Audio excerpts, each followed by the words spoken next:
నిజంగా నీకు గొప్ప టాలెంట్ ఉందయ్యా. 6 నెలల్లో ఆడది ఆస్తి కలిసి వస్తుందని 60,000 రూపాయల సరుకు వాడికి కట్టావు. అవును, అసలు నీకు ఫేస్ రీడింగ్ ఏమన్నా తెలుసా? ఫేస్ రీడింగ్ లేదు, మీటర్ రీడింగ్ లేదు సార్. ఆ మాట ఎక్కడో చదివినట్టుగా గుర్తు. ఏ మనిషికైనా ఆస్తి అమ్మాయి అప్పనంగా కలిసి వస్తుందంటే సంబరంగానే ఉంటుందిగా. ఆ వీక్నెస్ పాయింట్ పట్టుకుని వాడిని చిత్త కొట్టేశా. నాతో ప్యూర్ వేషం వేయించావు కానీ మహత్తరమైన నీ టాలెంట్ కనిపెట్టే అవకాశం కలగజేసావయ్యా. సరే కూర్చో. పర్వాలేదు కూర్చోవయ్యా. ఇంతకాలం నువ్వు నా దగ్గర పనిచేస్తున్నా మీ కుటుంబ వ్యవహారాలు ఏమి తెలుసుకోలేదు. అసలు మీ వాళ్ళు ఎవరైనా ఉన్నారా? ఏమిటి మీ కుటుంబ పరిస్థితి? సాధారణంగా మా కుటుంబ విషయాలు చెప్పి ఎదుటి వారికి తలనొప్పి తెప్పించడం నాకు ఇష్టం లేదు. పోనీ తలనొప్పి తెప్పించకుండా క్లుప్తంగా చెప్పబోయా. అంత అభిమానంగా అడుగుతున్నారు కాబట్టి చెప్తున్నాను. నేను కాకుండా మా ఇంట్లో ఉన్న వ్యక్తులు 3. మా అమ్మ దైవభక్తి, ఎదుటి వాళ్ళ మీద అభిమానం, ఆప్యాయత కలిగిన దేవత లాంటి మనిషి. ఇకపోతే మా నాన్నగారు క్రితం జన్మలో తను త్యాగరాజు, తాన్సేన్ లాంటి గొప్ప సంగీత విద్వాంసుడని ఆయన ఉద్దేశం. తన రాగాలతో ప్రజలందరికీ రోగాలు తెప్పిస్తూ, తన ఆలాపంతో ప్రజలందరినీ హాహాకారాలు చేస్తుంటే పేటలో ఉన్న వాళ్ళందరూ గొంతు పిసిగేస్తామని వాళ్ళ నిర్ణయం తెలియజేశారు. దాంతో భయపడిపోయి ఆయన బాత్రూమ్ లోనే పాడుకోవడం హాబీగా పెట్టుకున్నారు. ఆ సుగుణమే కాకుండా పేకాట పిచ్చి కూడా ఉంది. పని పాట లేని వాళ్ళందరితో చేరి పేకాట్లో ఎప్పుడు ఓడిపోవడమే కాకుండా అప్పుడప్పుడు తన బట్టలు కూడా తాకట్టు పెట్టేస్తుంటారు.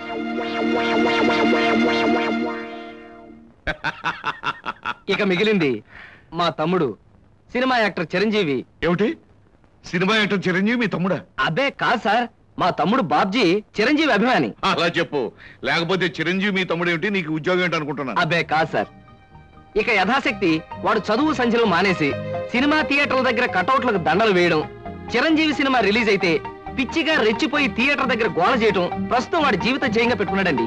అది సార్ మా కుటుంబ పరిస్థితి. అంటే ఇంటెల్లపాదికి సంపాదించి పెట్టేవాడు నువ్వు ఒక్కడవేనన్నమాట.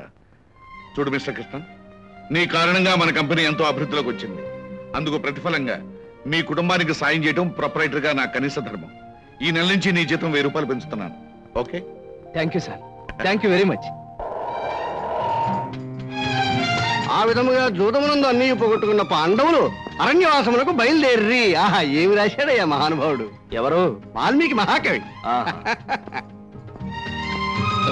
The law of diminishing returns states that the more you consume of a product, the more you పరీక్షలు కదన్నయ్యా, చదువుకుంటున్నాను. ఓహో, చదువు. అలాగే. అమ్మా అమ్మా. వస్తున్నాను బాబు. చేసేది సేల్స్ మెన్ ఉద్యోగం. నీడ పట్టున ఉండకుండా ఎండనక వాననక ఊరంతా తిరిగి అలసిపోయేస్తుంటాం. నీ కష్టం తెలుసుకుంటే నాకెంతో బాధగా ఉందిరా కృష్ణ. కాఫీ తీసుకో బాబు. అమ్మా, నా కష్టంతో ఇంట్లో అందరి ఆకలి తీరి కుటుంబం అంతా ఆనందంగా ఉందని తలుచుకున్నప్పుడల్లా నాకు సంతోషంగాను సంతృప్తిగాను ఉంటుందమ్మా. అన్నట్టు ఇవాళ జీతం అందింది. ఇంటి ఖర్చులు ఏమిటో, ఎవరెవరికి ఎంతెంత ఇవ్వాలో లిస్టు రాసిస్తే. కృష్ణ, ఈ వయసులోనే సంపాదించే బాధ్యతను ఎత్తునేసుకున్నావు. కుటుంబాన్ని నడిపే బాధ్యత కూడా నీకెందుకురా? డబ్బు నాకు ఇస్తే ఖర్చులు మిగిలిన విషయాలన్నీ నేను చూసుకుంటాను. నీకివ్వడానికి నాకేమీ అభ్యంతరం లేదమ్మా. కాకపోతే ఈ కాస్త జీతంలోనూ అందరినీ మేనేజ్ చేయడం నీకు కష్టమేమోనని. ఒరే, నేను అమ్మని, నాకు ఆ మాత్రం తెలీదు? అమ్మవు కాబట్టే అందరి మాటలకు కరిగిపోయి అడిగిన వాళ్ళందరికీ కాదలేక ఇచ్చేస్తావని. సర్లేరా. సరే సరే సరే, తీసుకో. నేను వెళ్ళి బట్టలు మార్చుకొస్తాను. బియ్యానికి 300. అమ్మా, నీకు విషయం చెప్పాలంటే ఏడుపు వస్తుందమ్మా. ఏడవలసిన అవసరమే వచ్చిందిరా బాబ్జీ. ఇంట్లో నాన్న సంగీతంతో హింసిస్తున్నాడని చదువుకోవడానికి బీచ్కి వెళ్ళాను. అక్కడ వాచ్ పోయిందమ్మా. ఎల్లుండి నుంచి పరీక్షలు. కనీసం చేతికి సెకండ్ హ్యాండ్ వాచ్ అయినా ఉండాలిగా. ఓ 100 రూపాయలు బొమ్మా. ఈసారైనా తగలేసుకోకుండా వాచి కొనుక్కో. అలాగే. ఇదిగో 100. అయినా వాచి బారేసుకోవడం ఏమిట్రా పిచ్చి వెధవ. ఇదిగో పార్వతి, ఇందాక వీధిలోంచి వస్తుంటేను కొందరు పెద్ద మనుషులు కనిపించి త్యాగరాజోత్సవాల దగ్గరికి వస్తున్నాయి కదా, నా వంతు ఓ 500 రూపాయలు విరాళంగా ఏమని భైరవ రాగంలో బావురమన్నారే. 500? నేను ఇలాగే అన్నాను.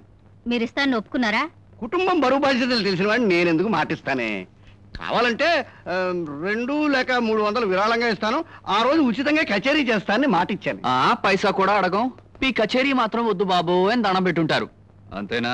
కమాతు రాగంలో కాళ్ళు చేతులు వెరకొడతాను. నా కచేరీ అంటే బొత్తిగా భక్తి శ్రద్ధలు లేవు. ఆఖరి మాటగా 200 రూపాయలు విరాళంగా ఇస్తాను అన్నానే. ఇవ్వకపోతే బాగుండదు, ఆ తర్వాత నీ ఇష్టం. త్యాగరాజ స్వామి నిన్ను ఆశీర్వదిస్తాడు.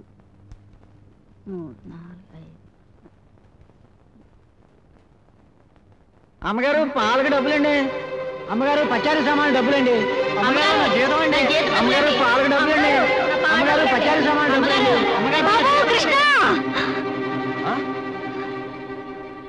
నా వల్ల కాదురా. అమ్మా, డబ్బు సంపాదించడం ఎంత కష్టమో ఖర్చు పెట్టడం కూడా అంతే కష్టం అమ్మా. ఖర్చు పెట్టే విషయంలో మనసుని మమతని కాస్త కట్టేసుకోవాలి. రే బాబ్జీ, బాబ్జీ, ఏంటన్నయ్య? నీకు 100 రూపాయలు ఎందురా? Watch beach. ఆ? వాచ్ బీచ్ కొట్టానంటే దవడ వాచి బీచ్లో గోచితో పరిగెడతావు రాస్కెల్. ఇదేంట్రా? అరే ఇది ఎక్కడ దొరికిందన్నయ్య? ఆ చమల్లాల్ కొట్లో నువ్వు తాకట్టు పెట్టిన చోట దొరికిందిరా. 75 రూపాయలు ఇచ్చి విడిపించి తీసుకొచ్చాను. ఆ 100 రూపాయలు ఇట్టించి వాచ్ తీసుకో. చూడు, ఎక్కువ భయం నటించక. రేయ్, మొహమ్మద్ కొట్టానంటే భూపాల్ రాగంలో భారీ ఎత్తున ఎడుస్తావు. సినిమా హాల్లో తెరల మీద పువ్వులు చల్లడానికి, చిల్లర చల్లడానికి వాచీలు తాకట్టు పెట్టుకుంటారా? అడ్డగాడిదా అని. వాడు అడ్డగాడిదైతే మరి నీ సంగతి విన్నానా? నా సంగతి వేర్రా. ఏమిటి, త్యాగరాజోత్సవాలు జరిగి నెల కూడా కాలేదు, మళ్ళీ త్యాగరాజోత్సవాలు ఎక్కడి నుంచి వచ్చానన్నా? అవి త్యాగరాజోత్సవాలు కాదురా, సంగీతం నీకు తెలీదు. అవి రాగరాజోత్సవాలు. మాయ రాగరాజోత్సవాలు. సరే, పేకాట ఆడడానికి ఇంట్లో అబద్ధం చెప్పి డబ్బు తీసుకోవడానికి సిగ్గుపడాలన్నా. రే, నువ్వు చెప్పుడు మాటలను చెడిపోతున్నావురా. నేను ప్యాకెట్ ఆడుతున్నాను ఎవరు చెప్పారా నీకు? ఎవరు చెప్పారా? ఎవరు చెప్పారు? చెప్తా. చెప్పు. హ, పిచ్చివాడు. ఆ మూట ఏమిట్రా?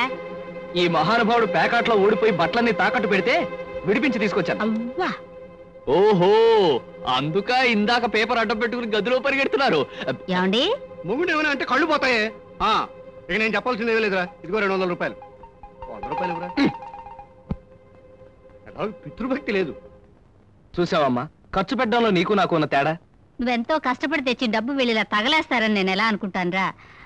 అన్నట్టు మర్చిపోయాను, ఇంటికెళ్ళావిడే అద్దె కోసం కబురు చేసింది. ఓహో, అదో సమస్య ఉంది కదూ. నేను వెళ్ళి తెలుసుకొస్తా. ఏమండి, టిఫిన్ రెడీ చేశాను, రండి తిందురు గాని. తినడం పడుకోవడం తప్ప ఏమీ చేత కాదు. రావయ్యారా, అద్దె డబ్బులు తీసుకొచ్చావా? ఆ పని మీద వచ్చానండి. కానీ టిఫిన్లు పెడుతూ ప్రొఫైల్లో నుంచున్న మిమ్మల్ని చూస్తుంటే అదేదో సినిమాలో రేఖలా అనిపించి అక్కడే నిలబడిపోయానండి. కొంచెం ఇటు తిరుగుతారా? అరే రే, కొద్దిగా అటు తిరుగుతారా? అయ్యో, నువ్వు మరీ చెబుతావయ్యా. నేను రేఖలాగా ఉండడం ఏమిటి? ఆ అమ్మాయి నాకన్నా కొంచెం సన్నం అనుకుంటాను. సన్నం కాబట్టే మీ అంత అందంగా కనిపించదండి. చూసారా, మీరు అలా నవ్వుతూ ఉంటే మీ బొగ్గ మీద సొట్టలు బాబీ సినిమాలో డింపుల్ కపాడేలా కనిపిస్తున్నారండి. ఆ పిల్ల నాకన్నా 1-2 సంవత్సరాలు చిన్నదనుకుంటాను. చిన్నది కాబట్టే మీ అంత మెచ్యూరిటీ ఆవిడలో లేదు. పొరపాటున మీరు పెళ్లి చేసుకున్న హౌస్ వైఫ్ గా సెటిల్ అయ్యారు గాని మీరు గనక సినిమాలో చేరినట్లయితే ఆ శ్రీదేవి జయప్రద మీ ముందు ఎందుకు పనికొస్తారండి? అదేమిటయ్యా నుంచోనే మాట్లాడతావు? కూర్చో, టిఫిన్ తిందు గాని. దాందే ఉందండి. అస్సలు మీ ఫిగరు కలరు కాలేజ్ అమ్మాయిలు కూడా ఉండదండి. నువ్వు మరీ పొగిడేస్తున్నావు బాబు. ఇంకో దోశ వేసుకో. టిఫిన్ గా నన్ను పిలిచి దోసేసుకొని అతను పెడతానండి. అబ్బా, నీకెప్పుడు తిండి పిచ్చే. ఇంటికి వచ్చిన గెస్ట్ కు పెట్టాలి కదా. గెస్ట్ కి పెట్టి నాకు అభ్యంతరం లేదు, కానీ నాకు కూడా తగలే. తినండి. బాబు, నీకు హార్లిక్స్ కావాలా, బోన్విటా కావాలా? ఉల్లాసానికి ఆనందానికి వాడండి హార్లిక్స్. అయితే అదే తీసుకొస్తాను. ఏమండి, 1 మినిట్. వెనక నుంచి మీ మూమెంట్స్ చూస్తూ ఉంటే ఆ మూమెంట్ ఎలా ఉంటుందో ముందు నాకు చెప్పు, నేను తర్వాత దానికి చెప్తాను. అదేమిటండి అలా విసుక్కుంటారు? ఆ అబ్బాయి ఏదో సరదాగా మాట్లాడుతుంటే. ఏమండి, ఆయన ఇప్పుడే ఇలా విసుకుంటున్నారు. ఇక నేను అద్దె డబ్బులు ఇవ్వలేనన్నా అనుకోండి, ఇంకెంత విసుకుంటారు? ఆయన విసుకోకుండా నేను చూసుకుంటానుగా. కాదే. మీరు ఊరుకోండి. చూడు బాబు, అద్దె ఈ నెలలో ఇవ్వలేకపోయినా వచ్చే నెలలో ఇద్దు గాని. థ్యాంక్స్ అండి. టిఫిన్ తిను. ఏమయ్యా, నా తిండి తింటూ నాతో అబద్ధం చెప్పకూడదు. నిజం చెప్పు, మా ఆవిడ శ్రీదేవిలాగా జయప్రదలా ఉందే? మీరు అడిగారు కాబట్టి నిజం చెప్తున్నానండి. మీరు మాత్రం ఈ పక్క నుంచి చూస్తే శత్రుఘ్న సిన్హా అలా ఉన్నారు. హైట్ విషయంలో కొంచెం తగ్గారు కాబట్టి రిషి కపూర్ గారి, పెరుగున్నట్టయితే అమితాబ్ బచ్చనే. అసలు మీ పర్సనాలిటీకి ఈవిడ్ని ఎలా పెళ్లి చేసుకున్నారండి? ఏమిటోనయ్యా, నా తలరాత నా కర్మ. నిజానికి అదృష్టం బాగుంటే ఈ రేఖలో శ్రీదేవిలో చేసుకోవాల్సిన వాళ్ళే కదా. ఫ్యూచర్ లో చేసుకోవచ్చేమో. Anyway, best of luck. ఈ దశ కూడా వేసుకో. ఏం మొహాట పడకు, పళ్ళు కూడా ఉన్నాయి. అలాగే. ఏరా, మళ్ళీ అబద్ధాలు చెప్పి ఆ దంపతులిద్దరిని మోసం చేసి అద్దె బకాయి వేశావు ఏ? అమ్మా, జీవితంలో బ్రతకాలంటే మాటలైనా ఉండాలి, నోట్లైనా ఉండాలి. అసలు నీకు ఇంకో విషయం చెప్పనా? బారసాల నాడు నాకు రామకృష్ణ అని పేరు పెట్టి రామాని పిలవడం మానేసి కృష్ణాని ఎందుకు పిలుస్తున్నావే? అందుకేనేమో అబద్ధాలు చెప్పడం జీవితానికి తప్పనిసరి అయిపోయింది. ఉద్యోగంలోనూ అబద్ధాలు చెప్తున్నాను, ఇల్లు గడవడానికి అబద్ధాలు చెప్తున్నాను. కానీ ఈ అబద్ధాలు చెప్తున్నందుకు నేనేం బాధపడటం లేదమ్మా. ఎందుకంటే నేను అబద్ధాలు చెప్తుంది నా కోసం కాదు, నా కన్న వాళ్ళ కోసం, నాకున్న వాళ్ళ కోసం, అంతే.